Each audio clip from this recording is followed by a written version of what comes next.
Hey everyone, we're going into our next unit, which is rotation, analyzing a different way that objects can move. The first part of that is understanding a new key term, which is torque. The first thing we really need to make sure we understand is the difference between things rotating and how we've been approaching most other objects.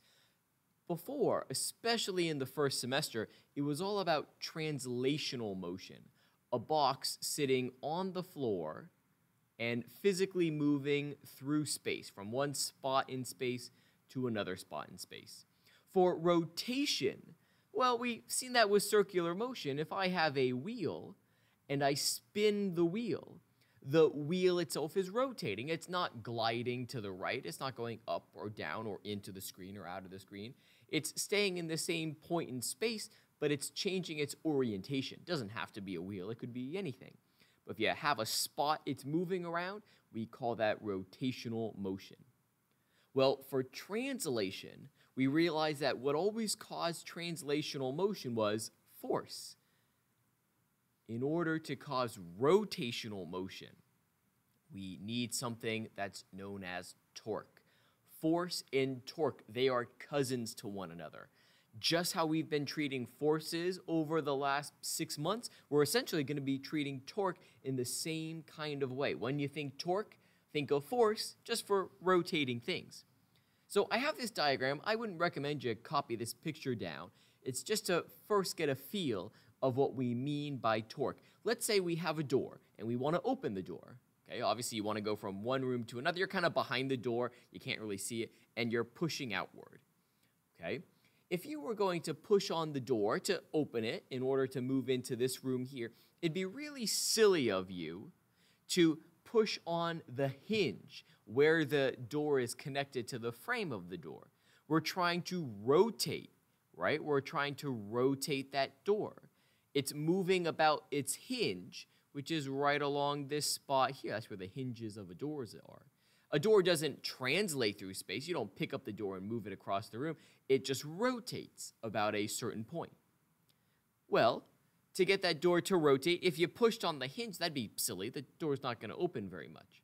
The door would open if you pushed on the middle part of the door, and it would open even more, kind of more effectively. You'd have the most effect, maximum effort or efficiency in a way, if you push from the far end. This is why doorknobs are, of course, located on the edge of the door, located opposite of the hinge. It's more efficient. It's more effective pushing far away.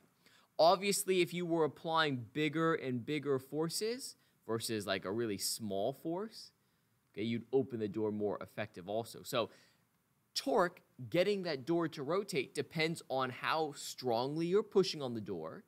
Okay, so something related to force. It also depends on location, where you're pushing that door from versus one side compared to the middle, compared to the far end. Down here, we're always pushing near the doorknob, but something else comes into play. If you are tugging on the doorknob this way, well, the door's not going to open. Okay, you might be trying to pry it off the hinges or something, but tugging it along that angle wouldn't open the door. If you were tugging it like this, well, you might get a little effect. Obviously, how do you open a door? You push on that doorknob or you pull on it perpendicular. So not only does force have an effect, not only does the location have an effect, but the angle of the force, where you are applying, in what orientation that force is acting, that also determines how effective you are at opening the door. So my next diagram, I've kind of taken a bird's eye view. So I'm still looking at a door. It doesn't look like one from here, but it's a bird's eye view, like we're on the ceiling looking down. So here's the hinge. Again, our person is maybe over here and they're pushing downward, or maybe they're here and they're pulling outward. But what I have in black, that's the force. Okay. Also, that force is being applied a certain distance r away. Call that r there. How effective you are at getting that door to rotate, that's what we're referring to as torque. Torque is shown with lowercase Greek letter tau. Okay, it looks like that. I kind of draw it like that. Looks kind of like a fancy T. Tau is equal to three things. It's based on R, how far away you are pushing, you're applying some force on the door. It's based on that force itself, and then here, that's that symbol for perpendicular. We care about the force that's perpendicular to R. Okay, again, R is being measured along the door here. In this case, the force is perpendicular. So I could represent this, the torque is equal to just R times F. Because in this case, this force is perpendicular. When I mean perpendicular, here's my object. If I imagine going along that object like this, here's that force vector, this angle here, comparing R, sorry, I've made it a little more than R just to make it clear, and that force vector, that's theta. So this angle here is what we care about. And right now this is theta, it is 90 degrees, it is perpendicular, so it would just be R times F. We might see examples of breaking down the radius so it's perpendicular. We don't see this as often. I think it's much easier to break down components when necessary, just because that's what we've been doing for a long time. Couple more things about torque. Well, just to make it clear, R is going to be measured along the object. So my door is rectangle, measure R down the door, especially if it's a rectangular object or a square-like object. Measure it down an edge. And it's always measured from the hinge, that point of rotation, to where the force is acting.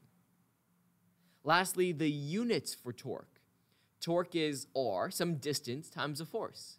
So the units have to be the same units as the equation. R is meters, F is force. It's normally read as Newton meters. Newton times meters. Those are the units for torque. Well, let's say I'm applying this force. I still have my door here, in case that's not clear. I'm still applying a force.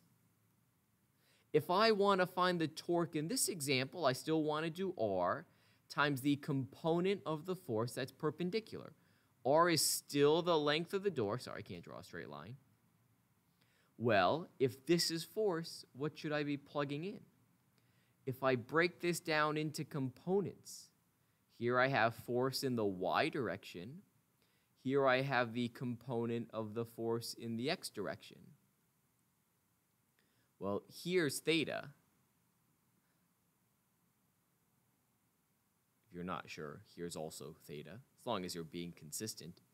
What component here is acting perpendicular? That's Fy in this diagram, how I've drawn it. If I do my SOHCAHTOAs, Fy is going to be equal to F times the cosine of theta, because cosine is adjacent and hypotenuse. Here's theta, so here's the adjacent side.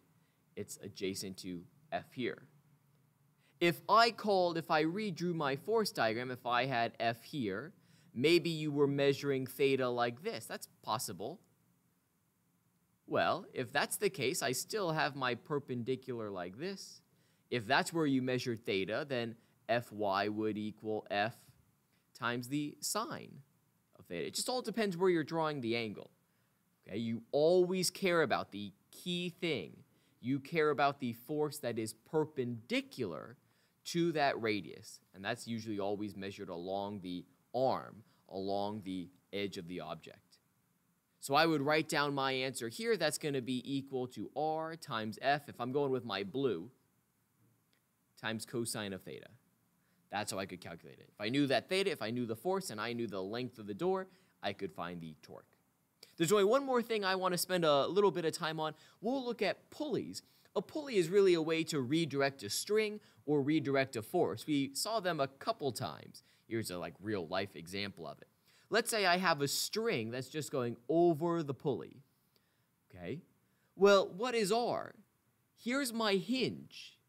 The hinge is right in the middle of a pulley. My R, the distance that force is acting, in this case, it's just going to be the radius of the pulley. That's what R is going to equal to. The force might be however much you're tugging down. There are actually two forces tugging down. Let's just focus on this one right here. We'll look at multiple forces in the near future. Well, if you think this force is tangent, so I have R going like this, that force, let me label that R, that force is acting straight down. There's my force of 30 newtons. The torque from this object, torque is equal to R times F perpendicular. Well, F is perpendicular. This angle here, theta, that's 90 degrees. So again, nice. I would just take R times that 30 newtons. Radius here in this case is 2 centimeters. Yeah, you'd probably want to convert that into meters if you were officially solving for it. 0.02 times 30. You could solve for the torque, get an actual number. That would be in newtons times meters. Okay, so for pulleys, especially if that string is dangling straight down, that's going to be perpendicular. Pulleys pretty much always have the force applied tangent, so that force is going to be already 90 degrees. Thanks for watching.